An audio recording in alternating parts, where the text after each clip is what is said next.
Starting. And I will share our screen. Okay. Make sure I have everything where I need it. Okay. Well, thank you everybody for joining. And our presentation today is on family coaching, which is something that I love. I said earlier, I'm the We Plus coordinator alongside with Annette, who is the former We Plus coordinator, and we're so grateful to have her back and share her expertise on family coaching. So we really just wanted to talk about the impact of family coaching in early intervention, and really how families can use this model to become the best advocate and teacher for their child. So the reason we're here really is to highlight the critical role that parents play in early intervention. I think early intervention professionals like myself, Annette, and others, like we provide support and strategies, but really the most meaningful changes happen because parents are taking that and implementing it during their daily routines. Um, Parents are the child's first and most important teacher, and really the involvement of the parent in that family coaching model is just makes everything so successful. When we think about early intervention, we're not just talking about like the structured sessions where a professional comes into your home or a center. That true early intervention happens in the everyday moments, whether you're playing together or reading a book or something as simple as like getting ready for bed, which sometimes is not so simple. But those are the moments where your impact as a parent is the greatest. And so really parents hold the key to unlocking like your child's potential. And so we really want to show you how the family coaching model really empowers you to lead your child's development, and how you can use those early interventions sessions to your best advantage. Um, I also want to say we're not asking parents to take on this role alone, right? You have a whole team of professionals behind you, like myself, your We Plus coordinator, or your facilitator, and other experts or service providers too. But ultimately, parents are in the driver's seat, right? When parents actively engage in the process, the outcomes for their children are far more successful. And we know that from research, really, that shows that children whose parents take that active role really have long-term benefits for communication and cognitive development and like social well-being too. Um, so hopefully today you can see how you can be empowered in your role, and really how the strategies we'll talk about can fit into your everyday routines.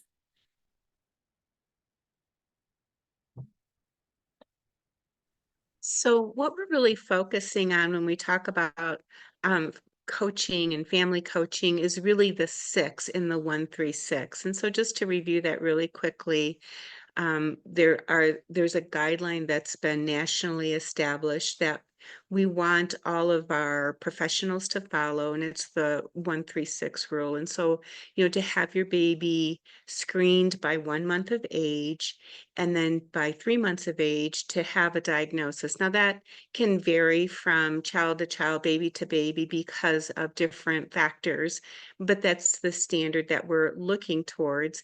And in Wyoming, those guidelines are being met a significant amount of the time. And so what we're focusing on now is the six. And I dare say that the six is really so critical. This is going to establish your child's language for the rest of their lives and what's happening once you enter into early intervention at 6 months of age. And that's what the six is standing for, is what's happening now that the diagnosis is confirmed, and now you are entering into what we are calling early intervention. And this happens through the different regions throughout the state. So Melissa will show a map of the different regions. And so you can look and see where your region is, and know that in every region, there's been a provider identified who is receiving training to provide the specialized intervention that's needed for our babies that have a hearing difference.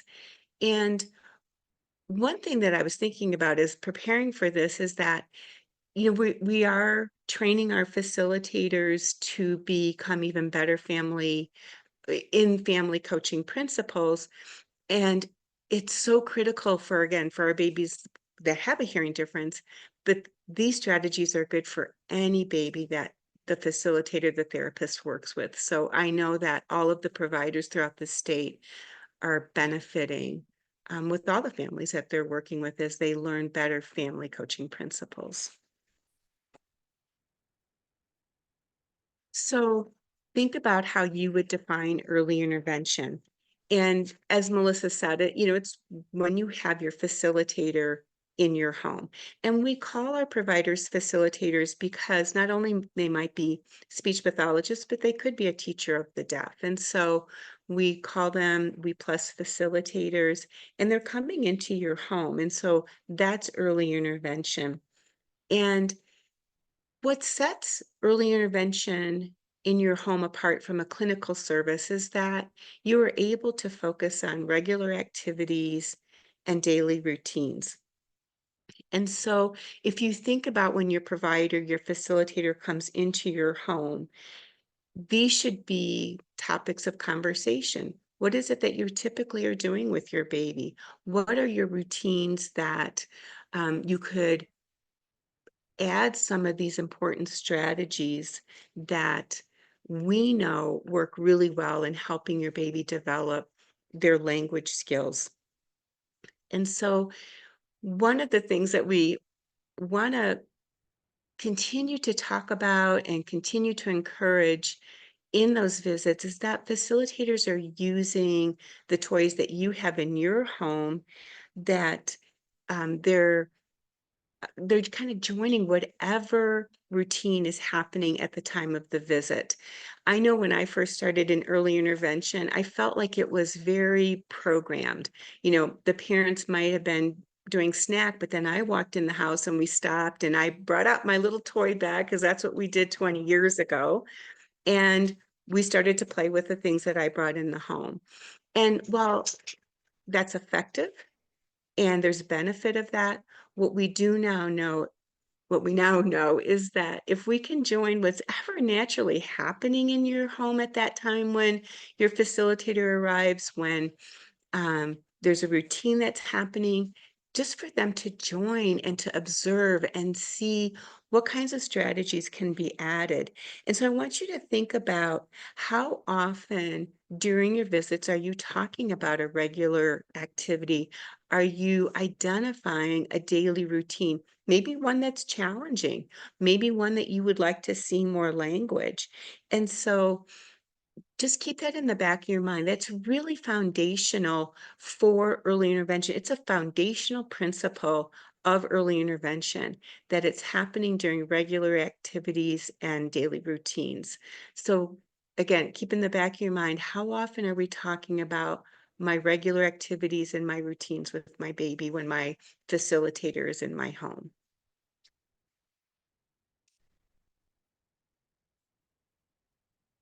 Um, like Annette said, the early intervention really makes a difference when the parents recognize that they're the driving force behind their child's development and their success, and being able to identify those routines and be able to make those changes that you need during your sessions. And the most significant gains really happen when parents embrace their role in guiding their child through these challenges and helping them learn new skills. Um, and really thinking about that early intervention as a partnership with our We Plus facilitators. We provide tools and strategies, but really the parent's involvement amplifies their effectiveness. So the more engaged you are, the more successful your routines go. And that just kind of sets you up for success throughout, your daily life and then into future, like school and life beyond too. So really just thinking about not being like a passive participant, but an active leader, really. And I know we keep saying this over and over again, but really the research has shown that children who have those active, engaged parents in early intervention tend to have better outcomes in language and social skills and overall development. And I think that's really, as a parent, what you want for your child is to meet those milestones and be happy and successful. And so making those changes in your daily routines in a partnership with your We Plus facilitator is where you get the most out of your early intervention services.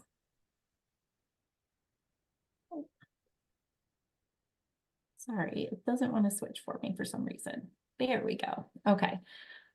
So really, these are our outcomes for today and for our next portion of the presentation too, just to understand the vitally important role that parents have, really how to make the most of your early intervention visits, and really how your relationship with your child and how you know them best really helps to shift the priorities of your early intervention visits and your family coaching.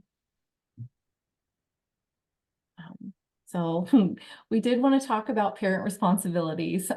So I think as a new parent, you take on a range of exciting and somewhat overwhelming responsibilities that go beyond just meeting the basic needs like food, shelter, clothing. Um, your role includes that nurturing emotional security, providing that loving and safe environment, which really helps you build your child's trust and attachment. And that really speaks to how you're your child's first teacher and really responsible for promoting all of their growth through play and exploration. And then, like ensuring their health, establishing the routines for sleeping and play provides that structure that benefits your child's development. And so being able to use those routines that you already have in partnership with the family coaching strategies really help build that capacity. Um, the other thing I think is parenting is a continuous learning journey. I feel like right now we're going through a large learning curve in our house. And so really being able to have that trust in that relationship with somebody else to talk through those challenging routines and figure out some troubleshooting strategies, like how do we get through this? While also kind of balancing your own personal needs with parenting too. So really setting the stage for this like healthy childhood and lifelong development too. Um, you don't have to answer this if you don't want to, but maybe just think about the responsibilities that you find most challenging, how you're managing them.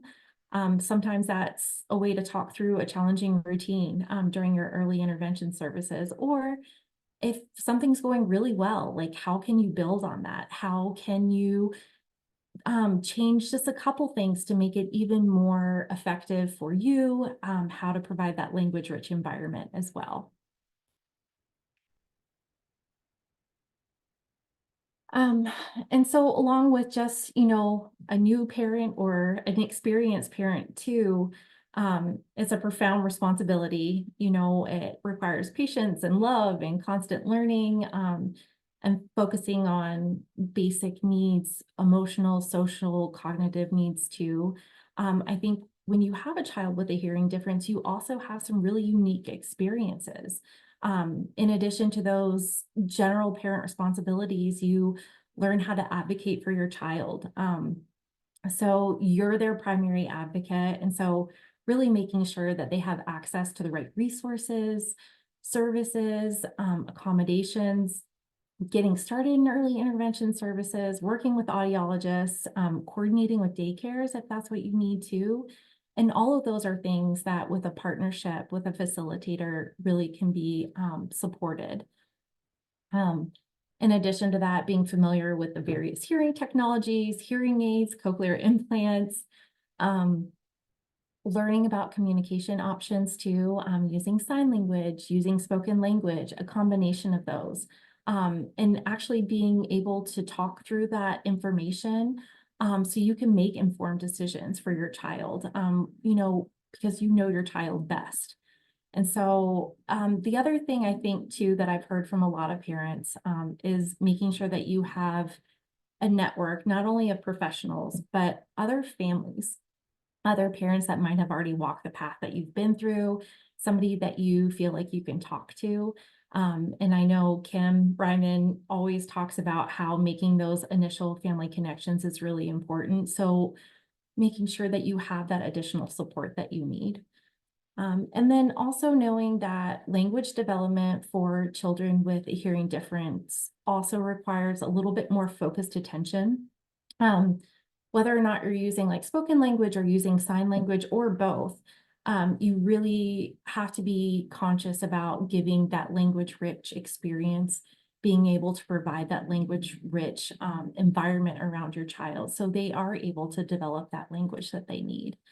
Um, so just knowing that as a parent with a hearing difference, with a child that has a hearing difference, those unique experiences, but you also have the opportunity to be your child's like strongest advocate and the biggest source of support and just making sure they thrive in their communication and overall development. And I think I already kind of touched on this. So understanding that family coaching and how the approach can really enhance your role as your child's first and most important teacher as you partner with your early intervention providers. And so the We Plus approach really encompasses all of that. So we have an involved team of professionals who collaborate with the family service coordinator, our We Plus facilitator. And like Annette said, that could be a speech language pathologist, a teacher of the deaf, educational audiologist, if appropriate too, and really working together to support the child and family through the journey, making sure that you have all the resources and strategies that you need to create a plan that's really successful for your child. Um, so I did want to talk about the family's role. This is kind of what we're focusing on today. Just thinking about your role as a member of the support team for your child, like the IFSP team. But then beyond that, like what is your role during each of your visits with your We Plus facilitator? Are you leading the sessions? Are you practicing strategies? Are you troubleshooting through different routines? And then maybe even, have you heard of the family coaching model? Are you using that during your sessions? And what do they look like? So that's something to think about. Your family service coordinator, they are the most organized people and I love them. They are responsible for so many of those details. The IFSP paperwork, timelines, connecting to community resources, and just making sure your family plan really encompasses everything that's a priority for your family. Excuse me. And Annette said this earlier, really the We Plus facilitator is your main contact. They are the provider interacting with you, really implementing that family coaching during your early intervention services. They've received training and ongoing mentoring and support, really to start to change that practice and make sure that we are using those family coaching strategies during your early intervention services. And then my role is also meeting with families to provide resources, but also providing support to the We Plus facilitators regarding the family coaching. So I've been joining some sessions with some facilitators, just observing, providing any support I can, and making sure that we're using that evidence-based practice during our family coaching. And also providing that continuing education and connecting facilitators with mentor support too, just to make sure that we are making the most of early intervention services.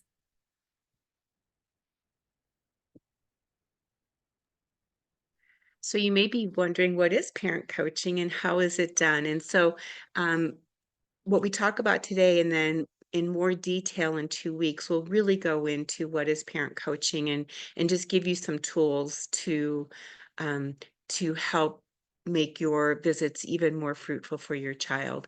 And so parent coaching is an early intervention approach that enhances your confidence and competence in using particular skills during your daily routines. So there's something missing from this definition, and what's missing is anything about your child. This is really about you as the parent and becoming more confident in knowing what are the important strategies that I can be doing throughout my day that's going to enhance my child's development. So you may be wondering, well, how's it done? And so there are certain steps, and we're going to go through each step for you. But your We Plus facilitator is a partner with you in this. So again, like Melissa said, you're not doing this on your own at all. This is a partnership. And because your We Plus facilitator has been trained on the family coaching model, we really want to make sure that parents are also receiving the same information so that you're kind of on the same level. And it's really a way for your facilitator to support you in making decisions about strategies that would, really work best with your routines and the important things that your child needs right away or at that point. And it's really about how to continue to inform you about what is what is needed for your specific child and his or her needs to help that development. And so again, I want to kind of think back to this idea of being able to join your routines and use your toys. Now, I know that um, I think a lot of us were trained to bring in our own toys, and I don't know if the parents who are on the call or who will watch the call, if that's been your experience that your facilitator brings in toys. And so it's a process it's a kind of a shift in a paradigm of, okay, we're going to start really looking at how those services are happening. But I want you to think about like empowering you. So if you have a provider, a facilitator who brings in toys and you play with that toy and your baby really likes that toy, um, and then your facilitator leaves with that toy, how empowered are you feeling about carryover? And then think about how empowered you might be if you're using one of your baby's toys and practicing a strategy and watching some development happen. And then your facilitator leaves and that toy is there. And next time your baby wants to play with that toy, you have some ideas of what you can be doing that are maybe different or enhance your baby's development. And so that's what we're just thinking about. How can we empower you based on the information that you're receiving from your facilitator? And one thing that I want to think about too, I'm going to give you an example, but like Melissa said, research shows that outcomes are better when we can engage in these family coaching principles, when we can be joining routines, using the materials you have in your home. And so one of my favorite examples, another provider had talked about, and it was like if I needed to go learn how to shoot free throws. And so I go to the gym and I have a coach and he's showing me how to shoot a free throw, and he's kind of talking me through it, like this is what I'm doing so that I'm got my arms right and I'm aiming right and I know how hard to throw the ball. And he does it over and over and over and over, and I'm like, wow, he's pretty good at that. And then let's say he's like, okay, so next week, let's meet again and I want to see how you're doing. But I didn't get to practice my free throws in front of him. He couldn't see how I was going to do it. He couldn't correct me. He couldn't encourage me. And then let's say he leaves with the basketball and I don't have a basketball. So maybe I have a baseball, but that's not going to be so effective in learning how to, shoot a free throw. So then in the following week, when I go back, it's going to be like, I'm going to be in the same boat. And so I know that might be kind of an extreme example. Um, but to me, it's kind of an awareness of, boy, I need to be practicing this skill when my facilitator's in the home because I've watched her. But what if there's a better way that I can do that? Or what if I'm doing it and she's like, wow, that is so effective. Keep doing that. I need to have that feedback. And so that's why it might be a shift. So think about when you're in your home visits, are you using the toys that are accessible to you throughout the week? Are you able to practice while your facilitator's in the home?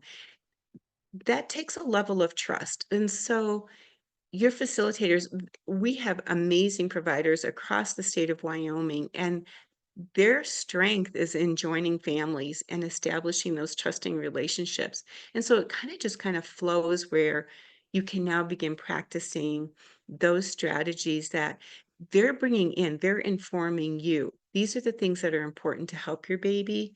And now let's see how we can do that during diaper change or when you're playing with this puzzle. I love that analogy, Annette. I haven't heard that one, but I really do. I think that really shows an example of the powerfulness of coaching too, when you are empowered to do it. Um, so we know that family coaching is important. I think I've said this multiple times already.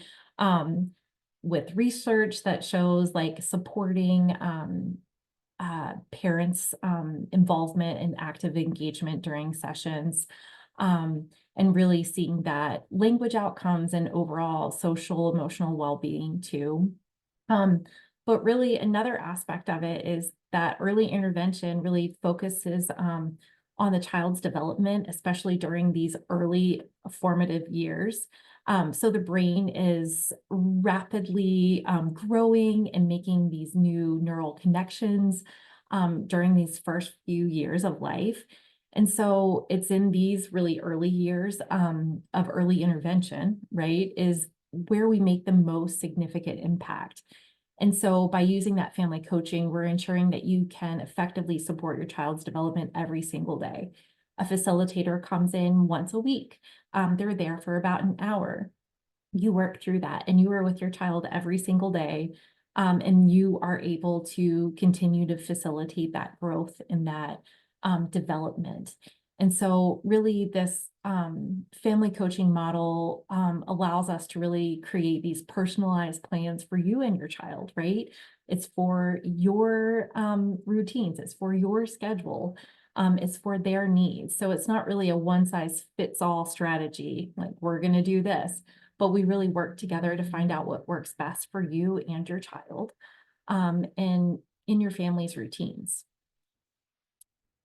Um, the other, I mean, just overall impact of it is that family coaching really strengthens that communication, builds those healthy relationships, and really boosts parental confidence. I think, especially at the beginning, when your child might be identified with a hearing difference, you don't understand all the intricacies of, hearing technology or how to navigate IFSPs. But as you have that relationship with your facilitator and you move through and you get, evidence-based information, research that supports this, it really helps you make those informed decisions and really make sure that it fits into your everyday life, making sure that it's tailored for what your family's priorities are. So these this picture really goes over the 5 steps of family coaching in a session. I think depending on what resource you access, it may have a different title or name to the 5 different steps, but they're essentially the same. So we'll just briefly go through these. So at the beginning of a family coaching session, we really work together at that greeting to set clear goals for your child based on your priorities and your routines. And it really makes sure that your service provider and yourself are on the same page. This is what we are going to focus on during the visit, and beyond that. The next part is setting the stage, just with that observation. So really observing how your child interacts with their environment, interacts with you. Um, you're given an opportunity to practice a strategy, maybe that you've already learned during an activity or routine. But then also like during this observation, maybe the facilitator might model a strategy so you can kind of observe um, us modeling the techniques so you can feel confident understanding what that actually means. The next one is the learning and practice. So this is actually the action, the hands-on part, right? Where you practice the strategies during your session while your facilitator's there. We don't just talk about it and then say, okay, go forward, try your best. Like, we really want to walk through with you and talk about it, giving you feedback. And it's really, the goal is to make sure that you feel comfortable and capable of continuing to use that strategy on your own after the session. And then the reflection and sharing and summarizing, after we practice this strategy and this routine, we'll kind of take some time to reflect together, like what went well, what didn't go so well, right? What could we change? I wonder if we change this. And really, it's a reflective conversation to kind of help us understand how the strategies are fitting into the routine and what we might need to adjust a little bit. Um, and then during the evaluation part of that too is giving that specific and constructive feedback, really to help you feel more confident in using that.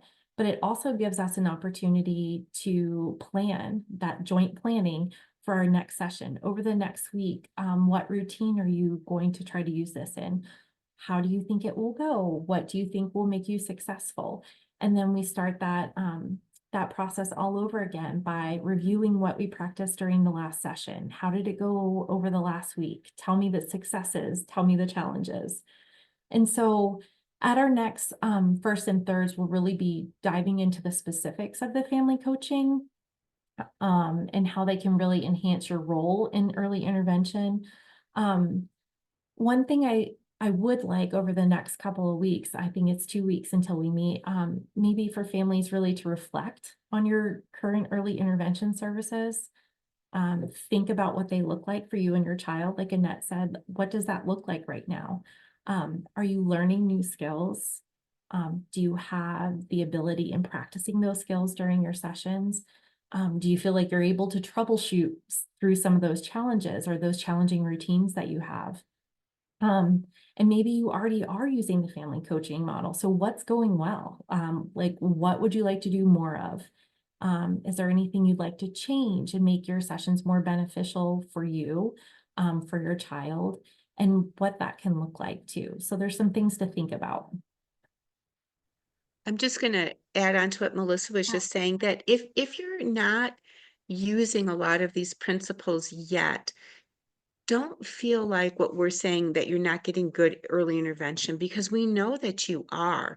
What we're suggesting is that we can add some of these principles to really enhance what's happening. And again, with the goal, helping you be empowered to be your child's best advocate. So, um, as you do think about it over the next couple of weeks, there can be maybe some components of this that absolutely I'm doing this, but this other part, no, I haven't really been able to experience that, and I want to. And we're going to give you strategies of how to begin incorporating more of that into your sessions. Yeah. Thanks, Annette. So I think just having that as something to focus on over the next couple of weeks, just about what those sessions look like, what your role is as a parent, and then what might be going really well for you guys right now during your early intervention sessions, and then what might you want to change or add to as well.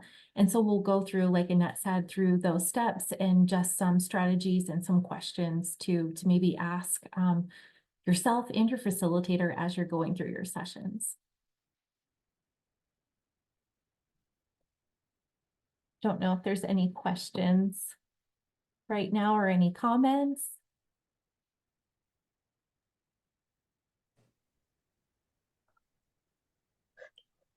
Hey, Melissa, it's Olivia speaking. Awesome. Thank you both for sharing. That was great information. Thanks. I will just add a comment. I just know that this would have been so beneficial for me to know all this information, like the family coaching model, when my daughter was having her early intervention services. So I just really see the value in this presentation. And also I love that it's recorded so that I can share with new families as their child is identified, so they kind of know what to expect and what the coaching model looks like. I love the 5 different steps that you guys have put on there. I guess one of my comments, I do have a comment about toys. I love that we are using the toys that are in the home. because they are in the home. But I do would like to encourage families, like if they have a question about some toys, because to use, to ask, to definitely ask their early interventionist. I always thought that with my daughter and her hearing loss, that I don't have to worry about making noises or being like that. And my early interventionist did encourage me, try to get a lot of noisy toys too, so she can learn to localize to sounds.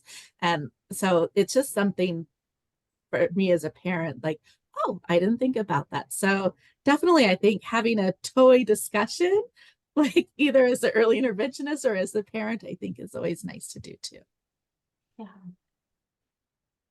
One of the strategies, and I have to say, I wasn't always so consistent in this, that we were encouraged to do, is to kind of do a toy inventory when we first started visiting with a family, just to kind of see what they have. And then we would know how to craft our visits around what was in the home and what their baby was currently interested in. So I think that, Kim, I love that idea of kind of having eyes open to, are these noisy toys, are these toys that are going to really help with developing some of those listening skills? I've got something to add really quick. This is Michelle. With the toys, we noticed that as soon as my daughter got her hearing aids, that all of the toys that she liked before, she doesn't like as much now, because they were all light up toys or things like that. So we have kind of shifted in like what's being used constantly, and we've decided to kind of have things that aren't as visually stimulating. So trying to find maybe a piano toy that she can play that doesn't have a visual stimulus too. So that's been super helpful in our sessions the last couple of times. That's a great observation, and just being able to look at that over a period of time too, and then being able to go back and work with your facilitator too and say, oh, I'd like to change this. I think that's so insightful, Michelle. Thank you for sharing.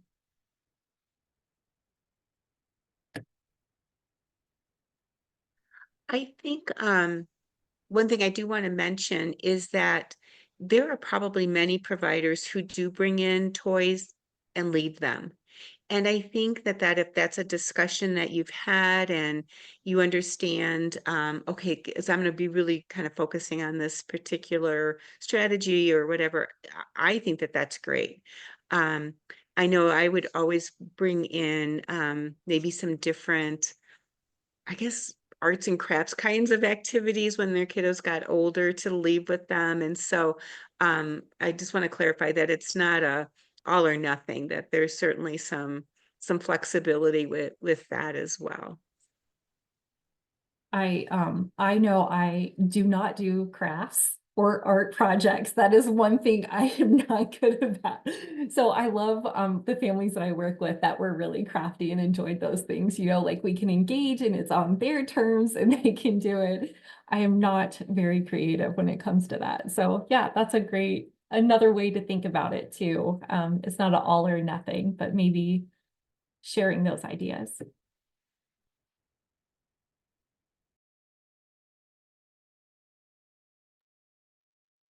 Olivia here. Something that I was thinking about too. It's nice to know kind of what the expectation is for our providers coming into our house too. Because for a while there, I always felt like, okay, I have to have things picked up and everything cleared and have, just like set up the perfect scenario for some type of activity that we're going to do, versus down the road just realizing and hearing you say today, the provider's role is to come in and just join you where you are and do an activity that you would already be doing or help you with some aspect of your daily activity. It doesn't have to be so structured and like trying to prep everything so that it goes smoothly. Like, this is just life. So hearing that, I feel like, is a weight lifted off of a parent's shoulder who feels like they have to do it all. Yeah, absolutely. It is, and I think that's where that joint planning comes in too, right? Maybe you guys have an idea of what you do and then you enter the house and today was chaotic and things are not going well and we haven't done that. Being able to have that flexibility and that trust with your facilitator too, to be able to jump in and just start wherever you are is really important as well. Yeah. This is Kim. Olivia, I'm just reminded of this. I mean, I know that we all as parents, we get busy. We're living our life as we are. And I know that I would always worry about, is my house perfect? Is it nice and neat, clean Uh-huh. and picked up? And then it reminds me of Janet DeJour. She's the executive director of Hands and Voices. She helped to fund it. And she talks about, oh, when people would come to her house and, for the early intervention, oh, here, let me move my load of laundry that I have on my sofa so you can sit down, because it's life. I mean, we can't always stage our life. So it is nice to talk about, it doesn't always have to be staged, or you can work with your interventionist on what you're going to do. Life is messy, and this is how it is sometimes. Yep. that, Yeah. that definitely helped me to like, oh, I can breathe, Yeah. Weight have to lifted. breathe. Yeah. Yeah.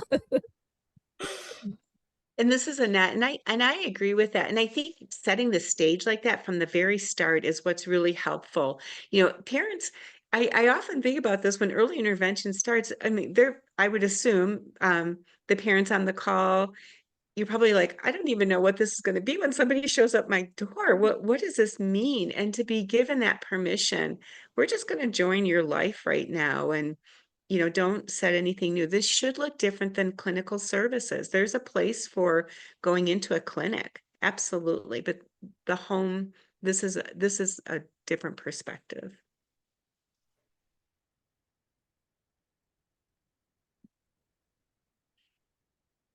Well, does anyone have any other things to add, discussion points or comments? This is Kim. I guess I always have something to add. Good.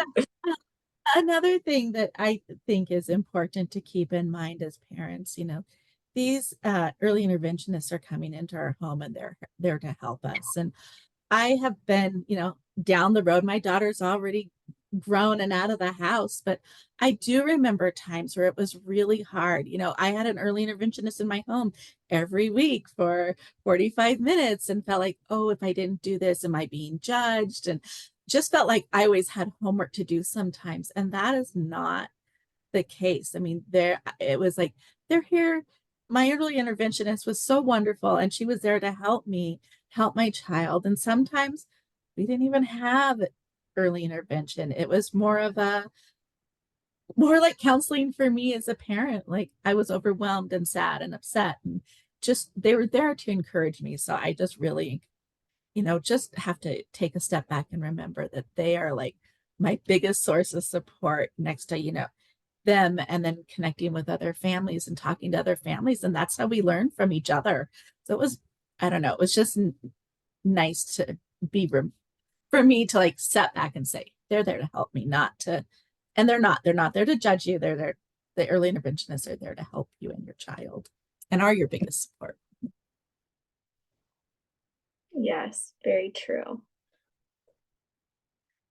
Okay, well, I just want to thank our speakers today, Annette and Melissa. We really appreciate you being here, and thank you to the parents that have joined us today. Thank you for your time. And I put in the link, or in the chat, a link to the parent survey and something new that we're doing this year. So when you fill out that parent survey link, the information just helps us continue doing what we're doing and hopefully help evolve it so that it is the most helpful that it can be with your feedback.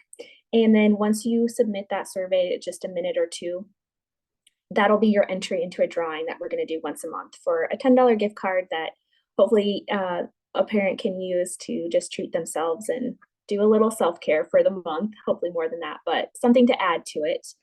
So please fill out that survey, take a couple minutes, and we will do our drawing once a month to one of our families that joins us. And with that, and so our next Zoom gathering is in 2 weeks from today. That is September 24th, and is going to be part 2 for the family coaching model. So we will have Annette and Melissa back with us in 2 weeks' time. So thank you, everybody. I'm just going to stop the recording. Nobody has to Thanks, Olivia. yet. Yes. Let's see.